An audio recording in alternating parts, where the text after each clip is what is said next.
Hello friends, आप देख रहे हैं अपने YouTube channel one liner study point में। दोस्तों, मैं आज़ाद चौहान आप सभी का तहे दिल से स्वागत करता हूं।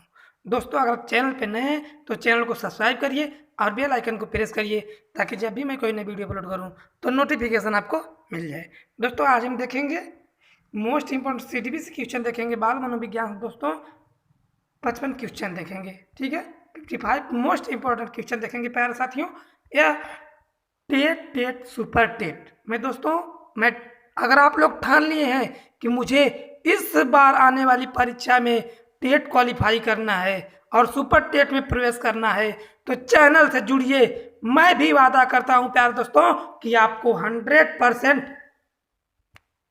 क्वालिफाई करा के रहूंगा, ठीक है। मैं जितना पढ़ाता हूं उतना पढ़िए, सिलेक्शन आपके कदम चूम लेंगे प्यारे साथियों, ठीक है।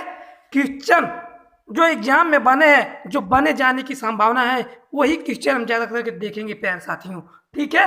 अभी आप टेट क्वालिफाई करिए, उसके बाद सुपर टेट भी आप क्वालिफाई करेंगे। आज हम देखेंगे 55 मोस्ट इंपोर्टेंट, दोस्तों वेरी मोस्ट इंपोर्टेंट प्रश्न देखेंगे। चलिए, क्वेश्चन स्टार्ट करने से पहले मैं बार बार कहता हूं प्यारे साथियों कि केवल बैठ के कथा सुनने से नहीं होगा, पेन और पेपर लेके एक नोट्स बनाना प्यारे साथियों। और एग्जाम से पहले अभी तो एक बार पढ़ना अच्छे से याद हो जाए, और एग्जाम से पहले रिवीजन करके जाना। 100+ मार्क आपके 100% आएंगे, ठीक है। चले स्टार्ट करें, रेडी। चलिए, पहला क्वेश्चन, शिक्षा मनोविज्ञान का मुख्य संबंध सीखने से है। यह कथन किसका है? तो यह कथन सारे एवं टेलफोर्ड का है, ठीक है ना। नोट को, क्वेश्चनों को नोट करते हुए चलना प्यारे साथियों। वीडियो बहुत बड़ी नहीं होगी, 55 क्वेश्चन है, जितना कम से कम समय में हम खत्म कर लेंगे। और हाँ, वीडियो पसंद आई तभी लाइक करिएगा और चैनल को सब्सक्राइब करिएगा, उससे पहले वीडियो आप अंत तक देखिए। चलिए, दूसरा क्वेश्चन आपकी स्क्रीन पर है प्यारे साथियों कि मनोविज्ञान की आधारशिला किस पुस्तक में रखी गई है? तो दोस्तों, मनोविज्ञान के सिद्धांत नामक में रखी गई है। अगला क्वेश्चन देखेंगे प्यारे साथियों। अगला क्वेश्चन, अमेरिका में प्रकाशित प्रिंसिपल ऑफ साइकोलॉजी के लेखक कौन है? तो दोस्तों, विलियम जेम्स हैं, ठीक है। जब भी आपसे एग्जाम में पूछेगा कि प्रिंसिपल ऑफ साइकोलॉजी पुस्तक के लेखक कौन है, तो आपका आंसर हमेशा रहना चाहिए विलियम जोन्स। अगला चलते हैं प्यारे साथियों कि शिक्षा मनोविज्ञान का वर्तमान स्वरूप क्या है? तो वर्तमान स्वरूप व्यापक है, ठीक। आइए अगला क्वेश्चन देखेंगे। अगला क्वेश्चन कि गौरीसन के अनुसार शिक्षा मनोविज्ञान का उद्देश्य है व्यवहार का ज्ञान। इसका मुख्य उद्देश्य क्या है? व्यवहार का ज्ञान। यह गौरीसन के अनुसार प्यारे साथियों, ठीक है। अनेक विद्वानों ने अपने अनेक अलग मत प्रस्तुत किए हैं। चलिए, कपूर स्वामी के अनुसार शिक्षा मनोविज्ञान के सिद्धांतों का सर्वोत्तम प्रयोग होता है। दोस्तों, उच्च शिक्षा एवं उत्तम अधिगम के लिए प्रयोग होता है, ठीक है ना प्यारे साथियों। आइए अगला क्वेश्चन देखेंगे। अगला क्वेश्चन प्यारे साथियों आपकी स्क्रीन पर कि शिक्षा मनोविज्ञान का प्रमुख उद्देश्य कोलेसनिक के अनुसार क्या है? प्यारे साथियों, ये अलग अलग विद्वानों ने अपने अलग अलग मत दिए हैं, और यहाँ से आपके एक क्वेश्चन तो 100% पूछे जाते हैं, लेकिन मैं जितना करा दूंगा उससे बाहर एक भी आपसे नहीं पूछेगा। चलिए, तो इसका क्या होगा? इसके अनुसार तो शिक्षा की समस्याओं का समाधान करना ही शिक्षा का मनोविज्ञान का मुख्य उद्देश्य है। किसके अनुसार है? तो कोलेसनिक के अनुसार है। अगला देखेंगे प्यारे साथियों। अगला क्वेश्चन आपके अनुसार, चलिए, कैली के अनुसार शिक्षा मनोविज्ञान के उद्देश्य कितने हैं? 9 है। कितने हैं? 9। अगला चलते हैं। अगला बहुत ही प्यार से देखेंगे सभी क्वेश्चन आराम से। स्किनर के अनुसार शिक्षा मनोविज्ञान के सामान्य उद्देश्य क्या है? तो बाल विकास, ठीक है, बालक का विकास। अगला देखेंगे। अगला, स्किनर के अनुसार शिक्षा मनोविज्ञान की विशिष्ट है।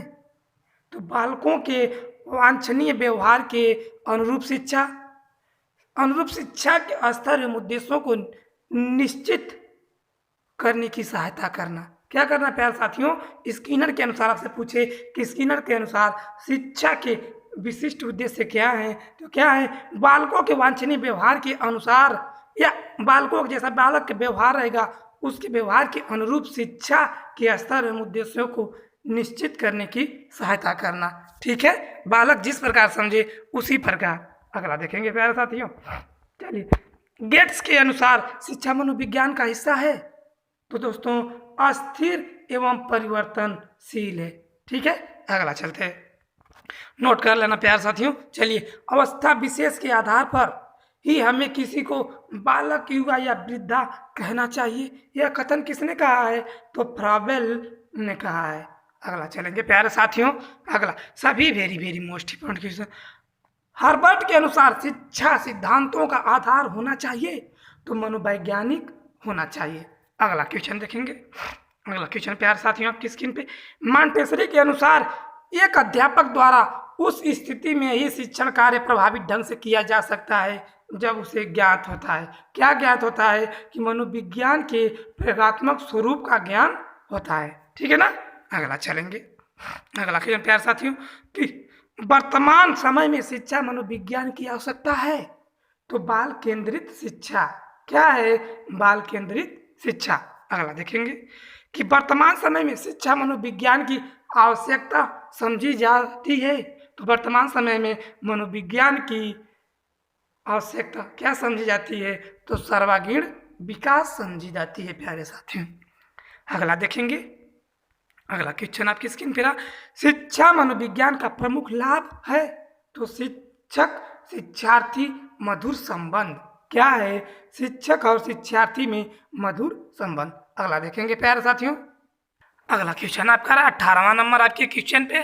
चलिए, कि कक्षा में, थोड़ा जूम इन कर देता हूँ ताकि बराबर आपको दिखे। कक्षा में छात्रों को उनकी विभिन्नताओं के आधार पर पहचान के लिए शिक्षक को ज्ञान होना चाहिए। किसका ज्ञान होना चाहिए शिक्षक को? तो शिक्षा मनोविज्ञान का ज्ञान होना चाहिए। ठीक है, अगला क्वेश्चन देखेंगे, अगला क्वेश्चन प्यारे साथियों। समय सारणी रहेगा, सारणी नहीं सारणी रहेगा। समय सारणी में गणित, विज्ञान या कठिन विषय के कालांश पहले क्यों रखे, पहले क्यों क्लास रखे जाती हैं? क्लास दोस्तों, कालांश नहीं, क्लास क्यों पहले रखी जाती है? अगर आप पढ़ते हैं, अगर आप स्टूडेंट हैं, आप पढ़ते हैं, अगर शिक्षक हैं तो आप शिक्षक हैं तो आपको सोचना पड़ेगा कि समय सारणी में गणित, विज्ञान और या कठिन प्रश्न या विषय की क्लास पहले क्यों रखे जाते हैं? क्या रखे जाते हैं? क्योंकि मनोविज्ञान के आधार पर ही इसे पहले रखे जाते हैं। ठीक है ना, अगला चलेंगे प्यारे साथियों। चलिए, सफल एवं प्रभावशाली शिक्षा अधिगम प्रक्रिया के लिए आवश्यक है। क्या आवश्यक है? तो शिक्षण अधिगम सामग्री का प्रयोग एवं शिक्षा मनोविज्ञान के सिद्धांतों का प्रयोग आवश्यक है। अगला देखेंगे प्यारे साथियों, अगला क्वेश्चन। चलिए, ज्यादा प्रश्नों की चर्चा करते हुए चलेंगे दोस्तों। ठीक है, चलिए, निर्देशन एवं परामर्श में किस विषय का अधिक उपयोग किया जाता है? तो शिक्षा मनोविज्ञान का अधिक उपयोग किया जाता है। अगला क्वेश्चन देखेंगे प्यारे साथियों कि छात्रों की योग्यता एवं रुचि के आधार पर पाठ्यक्रम निर्माण में योगदान होता है। तो पाठ्यक्रम निर्माण में कौन योगदान होता है दोस्तों? तो शिक्षा मनोविज्ञान का मुख्य योगदान होता है। अगला देखेंगे प्यारे साथियों, आइए, बुद्धि परीक्षण विषय है तो शिक्षा मनोविज्ञान का। बुद्धि परीक्षण किसका विषय है? तो शिक्षा मनोविज्ञान का विषय है। अगला क्वेश्चन प्यारे साथियों, शिक्षा मनोविज्ञान एक विज्ञान है शैक्षिक सिद्धांतों का है। शिक्षा मनोविज्ञान एक विज्ञान है तो शैक्षिक सिद्धांतों का विज्ञान है। दोस्तों, आपसे इस जो 55 क्वेश्चन कराऊंगा मैं, इस यहाँ से आपके कई सारे क्वेश्चन बनेंगे प्यारे साथियों, क्योंकि ये 100 बार से कई 100 सैकड़ों बार से ज़्यादा प्रश्न पूछे गए हैं प्यारे साथियों। चलिए, यहाँ केवल जो भी विद्यार्थी हैं, जो भी भाई बहन, उनके सिलेक्शन से रिलेटेड यहाँ बातें होंगी। मैं चाहता हूँ सभी भाई बहन जो मन से अपनी तैयारी कर रहे हैं उन सबका सिलेक्शन हो जाए, और हो भी जाएगा प्यारे साथियों। चलिए, शिक्षा मनोविज्ञान की उत्पत्ति मानी जाती है। कब से मानी जाती है? तो वर्ष 1900 ईस्वी से मानी जाती है। अगला देखेंगे प्यारे साथियों। चलिए, मनोविज्ञान शब्द के समानांतर अंग्रेजी भाषा के शब्द साइकोलॉजी की उत्पत्ति किस भाषा से हुई है? यह आपसे एग्जाम में पूछ दे कि साइकोलॉजी की उत्पत्ति किस भाषा से हुई है? तो ग्रीक भाषा से हुई है। यूनानी आपके ऑप्शन में रहेगा, यूनानी नहीं लगाना प्यारे साथियों, आंसर आपको ग्रीक भाषा ही लगाना है। ठीक है, मन से शिक्षक बनेंगे आप, मास्टर तो आप बन के रहेंगे प्यारे साथियों। बस आप चैनल से जुड़िए, पढ़िए अच्छे से। चलिए, शिक्षा मनोविज्ञान का संबंध है तो शिक्षा से, दर्शन से और मनोविज्ञान से। शिक्षा मनोविज्ञान का संबंध किससे है? तो शिक्षा से, दर्शन से और मनोविज्ञान से है। अगला क्वेश्चन देखेंगे प्यारे साथियों, शिक्षा का शाब्दिक अर्थ है। तो शिक्षा का शाब्दिक अर्थ पालन पोषण करना, सामने लाना, और नेतृत्व देना। क्या करना? नेतृत्व देना। अगला देखेंगे। अगला क्वेश्चन प्यारे साथियों कि मनोविज्ञान वातावरण के संपर्क में आने वाले व्यक्तियों के क्रियाकलापों का विज्ञान है। यह कथन किसने कहा है कि मनोविज्ञान वातावरण के संपर्क में आने वाले व्यक्तियों के क्रियाकलापों का विज्ञान है? यह कथन किसने कहा? तो वुडवर्थ ने कहा है दोस्तों। किसने कहा? तो वुडवर्थ ने कहा है। चलिए अगला चलें। जरूर प्यारे साथियों अंत तक देखिएगा वीडियो।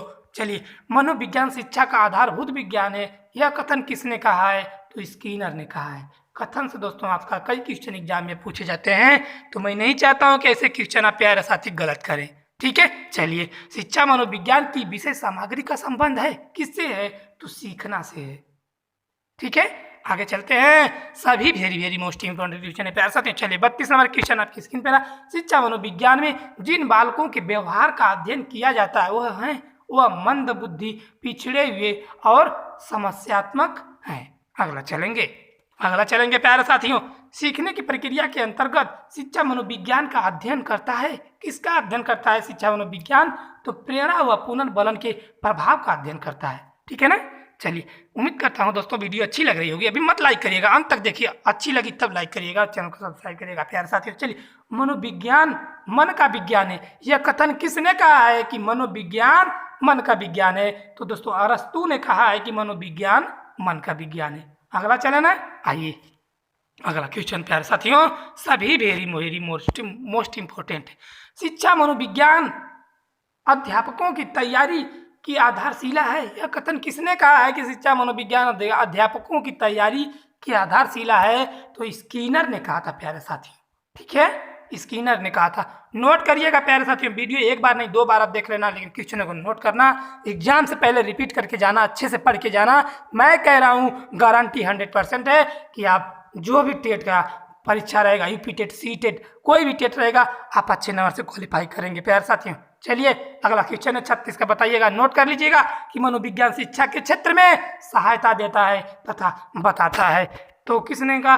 तो क्या बताता है? शिक्षा के उद्देश्य संभावित अथवा नहीं। ठीक है, अगला देखेंगे उद्देश्य। चलिए 37 का बताइएगा। शिक्षा मनोविज्ञान का अध्ययन अध्यापकों के लिए करना चाहिए। किस लिए करना चाहिए दोस्तों? ताकि इसकी सहायता से अपने शिक्षण को अधिक प्रभावशाली बना सके। ठीक है, अगला चलेंगे प्यारे साथियों। 38 नंबर 55 क्वेश्चन देखेंगे टॉप। ठीक है, मनोविज्ञान व्यवहार का शुद्ध विज्ञान है। ठीक है, इस परिभाषा को किसने प्रतिपादित किया था? तो किसने प्रतिपादित किया था? तो दोस्तों वाटसन ने प्रतिपादित किया था। अगला देखेंगे। अगला क्वेश्चन प्यारे साथियों, अचेतन मन का अध्ययन किया जाता है तो मनोविश्लेषण विधियों द्वारा। एग्जाम में पूछेगा, गलत नहीं करना है, नहीं करना है। अचेतन मन का अध्ययन किया जाता है तो मनोविश्लेषण विधियों द्वारा किया जाता है। अगला क्वेश्चन प्यारे साथियों, आप बने रहिए, वीडियो अंत तक देखिएगा। चलिए, मनोविश्लेषणात्मक प्रणाली के जन्मदाता कौन है? तो मनोविश्लेषणात्मक प्रणाली के जन्मदाता कौन है? तो आपके सिगमंड फ्रायड है। ठीक है ना। चलिए अगला क्वेश्चन प्यारे साथियों, हम आपके लिए इतनी मेहनत करते हैं तो आप अपने लिए थोड़ी मेहनत कर सकते हैं प्यारे साथियों। हम चाहते हैं जितने भी भाई बहन हैं उनका सिलेक्शन हो जाए। ठीक है, चलिए, वर्तमान समय में मनोविज्ञान है व्यवहार का विज्ञान है। ठीक है, अगला क्वेश्चन देखेंगे प्यारे साथियों। चलिए, शिक्षा मनोविज्ञान का विषय क्षेत्र नहीं है तो शैक्षिक मूल्यांकन। क्या नहीं है? शैक्षिक मूल्यांकन। अगला देखेंगे प्यारे साथियों 43 नंबर, साइकी शब्द का अर्थ है। साइकी शब्द का अर्थ क्या है? तो आपका मानवीय आत्मा या मन। जब भी पूछेगा कि साइकी शब्द का अर्थ क्या है, तो या तो मानवीय आत्मा या तो मन। ठीक है, अगला देखते हैं। आपका 44 नंबर क्वेश्चन आपकी स्क्रीन पर है कि मनोविज्ञान को व्यवहार का विज्ञान कहा। किसने कहा था कि मनोविज्ञान व्यवहार का विज्ञान है?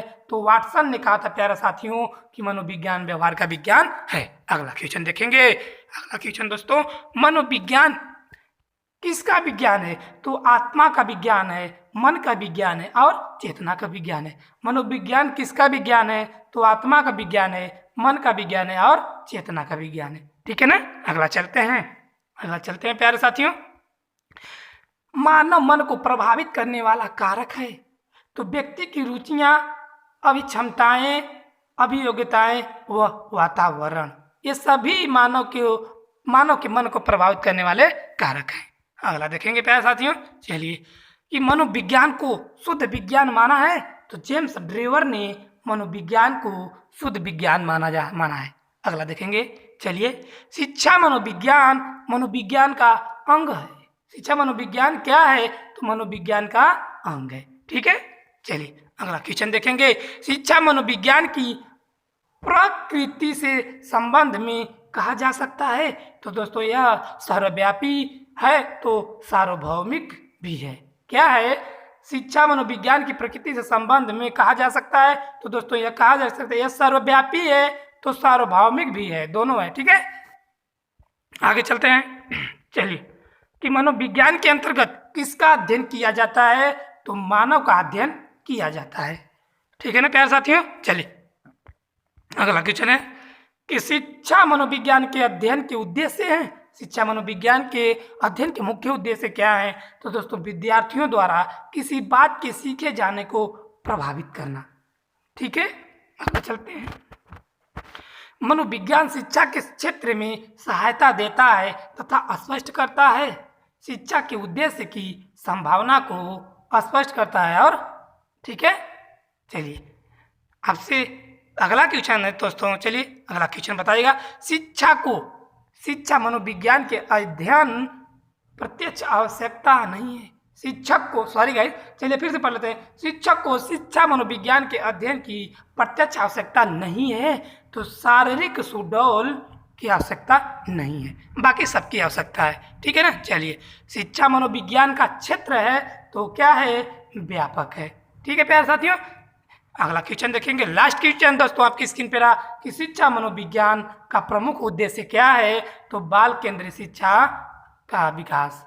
किसका विकास? बाल केंद्रीय शिक्षा का विकास शिक्षा मनोविज्ञान का प्रमुख उद्देश्य है। दोस्तों वीडियो पसंद आया हो ना तो लाइक करना और अपने दोस्तों को शेयर करना और चैनल को सब्सक्राइब कर लेना दोस्तों, क्योंकि इस चैनल पे जितने भी भाई बहन सरकारी मास्टर की तैयारी कर रहे हैं बिना कोचिंग, आप फ्री में क्लास कराएंगे दोस्तों। आपको PDF फाइल चाहिए तो आप मेरे टेलीग्राम चैनल से जुड़ जाइए और टेलीग्राम पर सर्च करिए ऑनलाइन स्टडी पॉइंट, वहाँ पे सभी आपको नोट्स फ्री में प्रोवाइड कराएंगे दोस्तों। ठीक है। ऐसा नहीं है कि कोई फीस लगेगी, नहीं, फ्री में प्रोवाइड कराए जाएंगे प्यारे साथियों। ठीक है।